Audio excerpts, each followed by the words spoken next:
Welcome to a new blog. এই ব্লগটা হচ্ছে একটা খুব এক্সাইটিং একটা ব্লগ। আর এই ব্লগটা শুরু হচ্ছে কলকাতার একদম দারুণ একটা জায়গা স্বভূমির মধ্যেই আর একটা জায়গা আছে রাজকুটির। তা আপনাদের এই ব্লগে স্বাগত।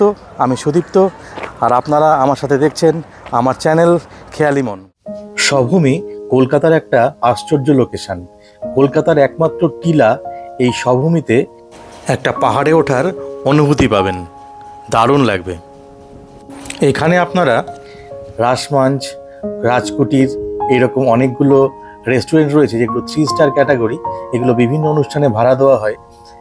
তাছাড়া নিচে এদের ফাইন ডাইনিং রেস্টুরেন্টও রয়েছে। আজকে আমরা রাজকুটিরটা এক্সপ্লোর করব। একটা সেমিনারে আমি এসেছিলাম, তা দেখা যাক রাজকুটিরের অন্দরমহল